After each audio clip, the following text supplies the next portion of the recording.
Hey folks, we're back inside the War Eagle mine right now, and I'm going to take a little walk back in here and check out a couple spots that I've been keeping an eye on. This is my first time being back in here since I was out here in February, so I want to check and make sure nothing's changed. As I'm starting the video up now, we're about a mile back in already. We didn't want to bore you with a long walk up the haulage, so came back in here. Got Phil behind me there somewhere. Back there somewhere. And walking up here, some of you may be familiar with some of these areas, some not. Got a nice four-way rail junction right here, which miraculously the scrappers haven't taken out of here. It's one of the few rail junctions left in any of these mines. This electrical box over here was just damaged back in December or January, because the last time I was out here in November, it wasn't torn up like this. So people are wrecking stuff just to wreck it now. I see a lot of markings on the walls that are not original to the mine. And one of my projects when I'm back in here is that stuff's all coming off. If it's not original to the mine, it's coming out. All the graffiti's coming out. All the arrows that countless pinheads have put up on the walls are all coming out. And we're going to try to make this look a little more like it used to back in the day when it was operational. So, wandering on this way, let's take a look. There's a real bad spot over here. This section I've officially closed off to any visitation, just due to the decay and the collapse of the timber and the square set. Just some pretty bad earth back up in there, but I want to take a look and check it out, so I'm going to come back in here today. This is probably about your only chance to see this, because I'm not letting tourists come back in here. Most of these boards and timbers, to some extent or another, have been displaced at one time or another by movement of the earth. The mass quantity of timbering you see here in cribbing is indicative of the mining company's desire to keep this area shored up repeatedly over the years. Obviously this is just a pocket of very bad earth in this area, and they've gone to considerable effort and expense to bring in hundreds or thousands of board feet of timber to try to keep this from collapsing further. And for a long time it worked, and it may work for a little bit longer. But you see we've got everything in here from, square cut beams to logs, some of the bark's still on them. A lot of these are probably recycled out of the other areas of the mine. Got some splitting here where the pressure up above is bowed and broken the rock. And I mean, that was a 6x6 hardwood post. This is not insignificant cheap wood. Sections over here, same sort of way. Everything's coming down. Slowly but surely it's coming down. So we're going to get back up in here. One of my projects is to come down in here with some jacks and try to get this stuff shored up a little better. I can't keep it from collapsing, but I can try to slow it. Because once it goes, it's gone for good. I can't fix this. Those sections here, just look at the, that board is literally compressed by the weight of the rock up above. You can see some of those rocks up there. And some more bowing over here.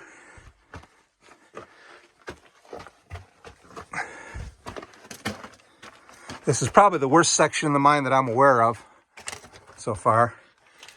And you go back up in there, some really nice square set timber back up in there. A whole big chamber, but most of that has come down already. And it's that weight coming down that's pressing down on all this here. And frankly, I don't even want to stand under this to film it. Let me go forward here.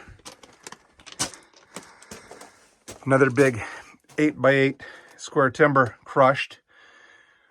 Old square set up there, all coming down again. So mines weren't meant to last forever. This one is no exception. It's not going to. But I want to keep it alive for at least the next 20, 30 years, as long as I'm going to be alive. So we've got to get in here and try to shore this up and clean this mess up. because there's a lot of mine beyond this that's going to be shut off forever if it goes. It's a little narrow squeeze to cut through over here, which I hate coming through just because I'm a fat guy. And it's tight. But just again, monumental amount of cribbing. The mining company wouldn't have done this if it hadn't been real important for them to keep this open. There are air and water pipes that run through from that haulage back into the old workings. Most of the War Eagle is beyond this.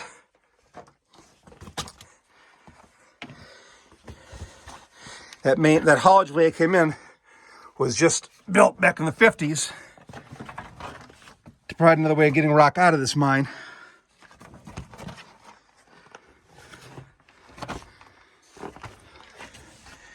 This is the older section back here. Safety check on Phil. You back there, Phil? Oi, Phil! Yeah, I'm okay. You okay? Okay. Going forward from here. Always check on your partner. Now, when we were back here in December, we had a miner come in and do a ventilation check. The air circulating through here is very good, which made me happy. So I can work down here and I can bring people in here for tours. Would have been an electrical substation here once, but the meth head scrappers came by and took all the metal. So, still got the track down here and air or water pipe off to the side. Electrical cable up top for running the train. With the old, probably a dynamite box, leather hinge, metal hinge. Nothing in it, of course. But you can see the remains where some jackass threw fireworks in here because I guess that's funny. Fireworks in a mine, who would do that? But I find the remains of fireworks papers all over the place down here.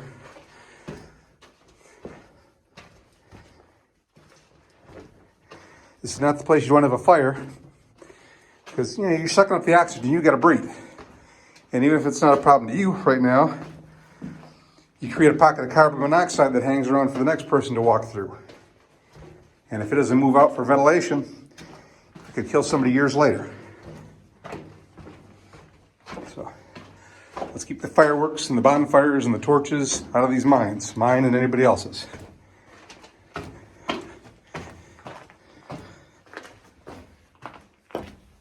Looks like someone's been a little chipping away here. Can't tell if that's actual little collapse or somebody's been picking. I think the latter. Some amateur geologist has been back here picking away. You can see you got a pretty good seam of the mineral here.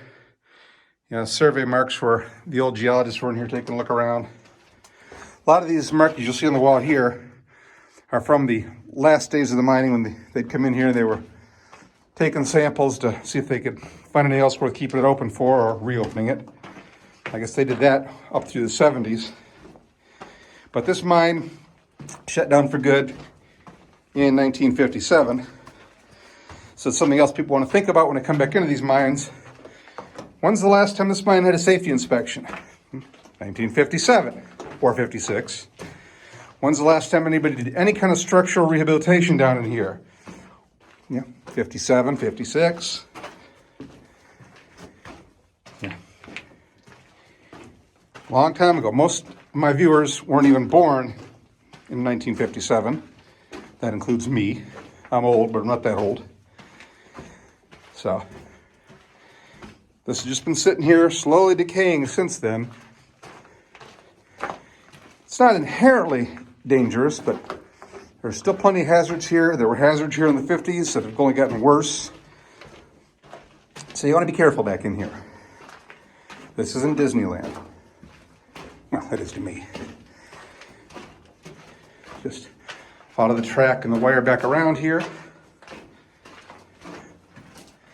We come up to another junction here. One of the water pipes here. Here we have, again, it's like an intact switch, except for the switch mechanism itself, which has been taken out. It goes through that little door over there, or this way, way down there. Let's go through the little door first.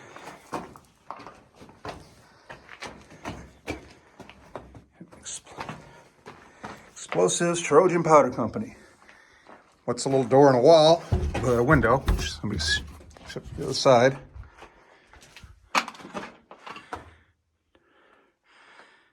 Nice underground construction.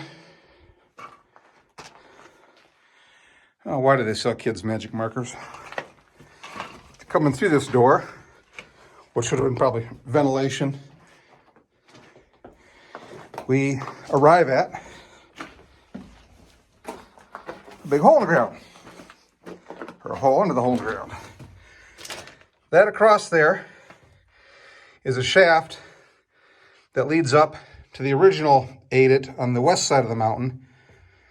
Goes up about 400 or 500 feet. But again, it's been damaged by a fire. So it's all loose rock and gravel and soot. Down at the bottom, we have an ore car that some jackass threw down there just to be a jackass, I guess. One of my projects is going to be getting that particular car back up here, putting it back on these tracks and putting it back out there again, and get some wheels for it, so that people can come by and see what it used to look like back in the day. There aren't many cars in here left. That looks like a pretty good one from this angle. Nice dump car. It's got the full trolley on the back. Let's see if we can zoom in on that little guy. Yeah. And unfortunately, it probably weighs about a ton. So getting it out of there is going to be an adventure.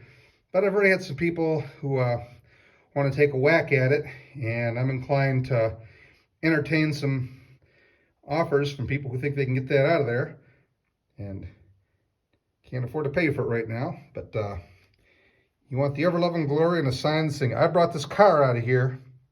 Here's your chance. So, again, we got the old rail here. I'll be warped where the fire that used to be down in here. And eventually, I want to get up that shaft there and run a ladder all the way up to the surface. So you can come in on the east side, come out on the west side up there, and on the way up it intersects with a couple of other levels further up that are definitely good for exploration.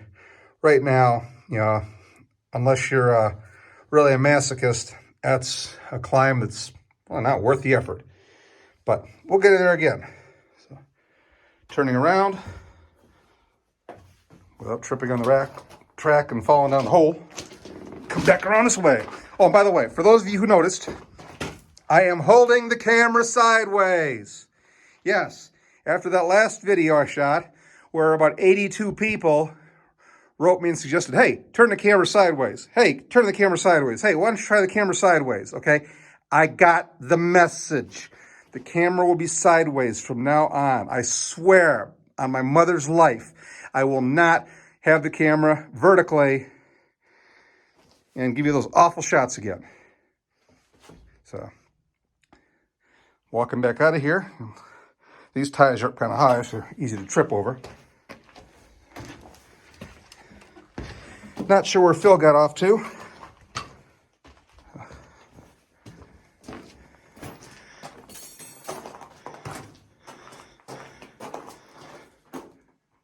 Ah, there he is.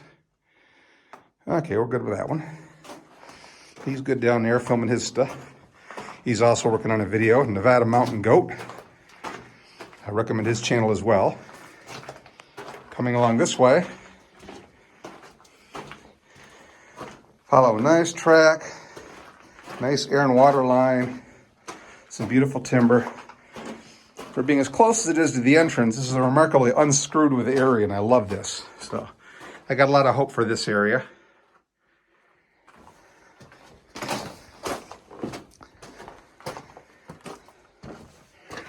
Right now I'm starting to do tours in the mine here. There's a couple of areas that I will bring people to. This, because of that collapse, is not one of them.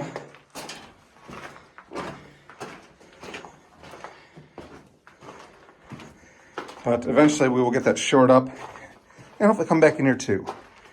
I've got a section here where one of the retaining walls gave way up here and dumped a bunch of debris into the drift. So.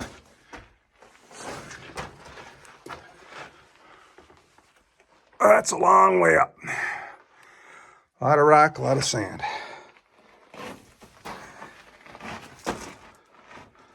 Coming under here.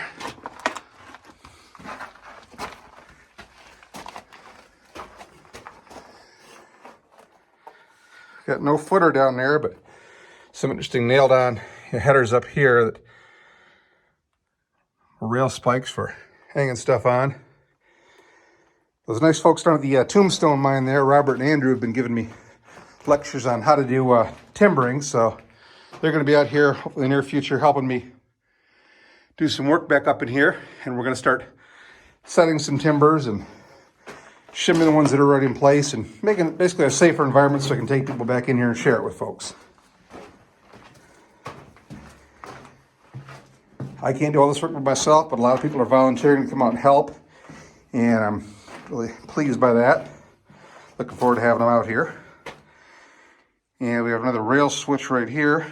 Again, switch itself taken out, but the track's still here, so that's a plus.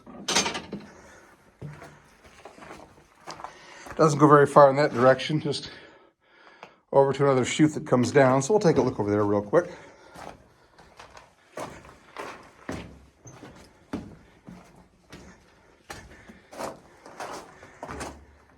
Bring the cars in here, and again, well, this may not look like a whole lot. It's indicative of a whole lot of workings up above, because there's enough up there that they were taking the rock away and bringing it down here. And again, it sure does look like it goes away. I'm trying to do the kabuki dance of balancing the camera, the headlight, and narrate, and not knock my own melon on the overhead here. But I think in the near future, I'm going to be spending some time going up there and checking that out and seeing what we got. I can see some ladders go up there quite a ways. So that is going to be one of the projects in the future. A lot of projects, very little money, but all the time in the world. So this stuff's going to get done. Come back up to the junction. Turn and head down this way again.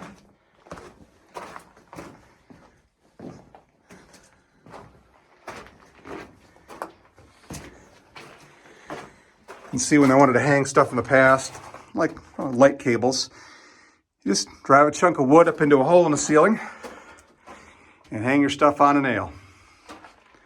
Very simple, very effective.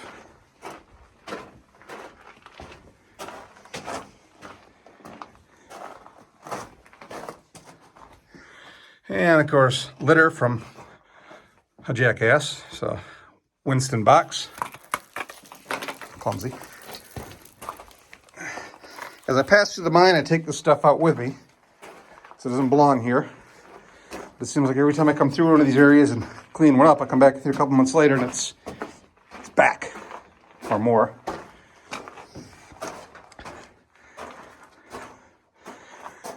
A nice little door, an old powder magazine. Dangerous explosives, no smoking, written in crayon. Let's see what's in here. Oh, let's turn the knob and see what's in here.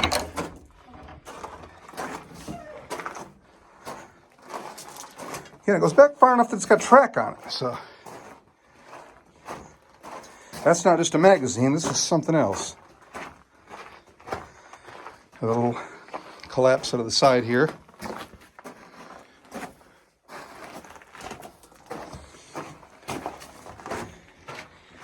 It comes back here, and I don't think we have a face out as much as I think we might just have a collapse here. I'm going to figure this out. If that was backfilled, if it goes further. Do I see tunnel beyond that? I can't really tell. Is that a piece of dynamite? Yes, it is. Do I want to climb up here? Yes, I do. Not over there. Yep, that's some of the dynamite that's back in here. about a half to a quarter stick. So let's kind of watch ourselves, because where there's that, there's going to be more. But what I'm interested in is this pocket here. And it looks like it's a backfilled section.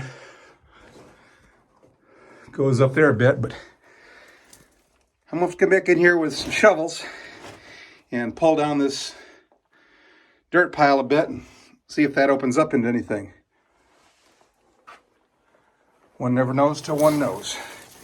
Now, to get out of here without falling on my ass, dropping a rock on my head, or stepping on the dynamite.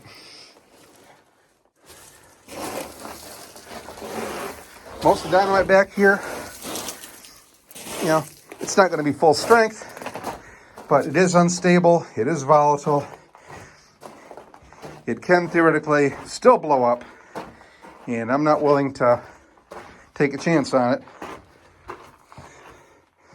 Okay, that's at least old litter. Ancient Lucky Strike pack, but it's still coming out.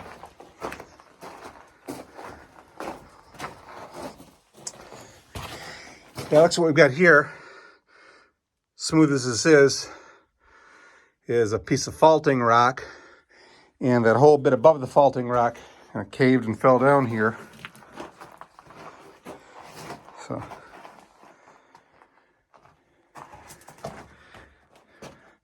the rock wasn't solid even when they cut through it the first time. It's got its own faults and fissures and crevices, and sometimes the mine goes past them and you can see it. A lot of geologic history. In fact, we get geology classes that come out here and want to go through these mines or roam the surface areas above it.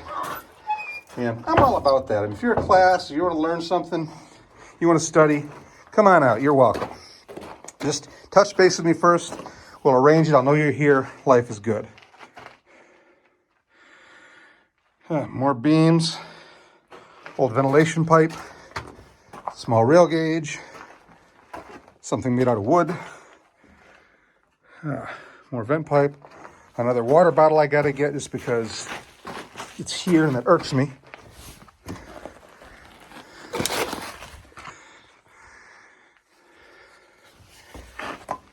I don't know why people bring these water bottles in here and then just dump them. I mean, if you can carry a full one in, you can carry an empty one out.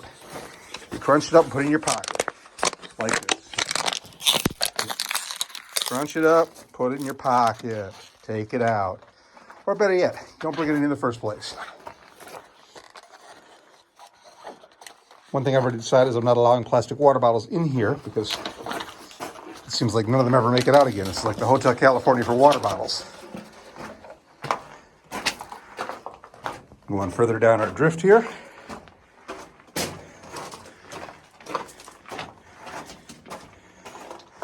Go back into the mountain.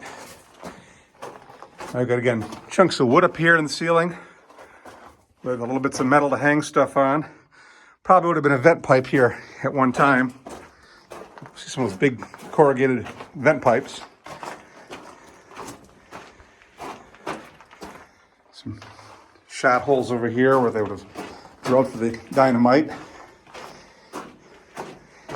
And the fact that we've got a pretty good high tunnel here, about 7-8 feet, shows that this was more modern work back here, where they would have been in here probably using an IMCO mucker on the tracks, a hydraulic mucker, or an overshot mucker actually, where come here, would grab the loose rock after the blasting, hurl it over the top of itself with the ore cars. Those muckers needed 7 foot of clearance. So whenever you see a high ceiling like this, miners are working with picks. I'm going to take away extra ceiling unless there's mineral there, because waste rock you blow out is not profitable. Just like timbering in the old days. If you're moving waste rock, if you're setting timbers, if you're laying tracker pipe, you're not pulling out profitable ore. So every one of those precautions is a money loser, even though they're all essential.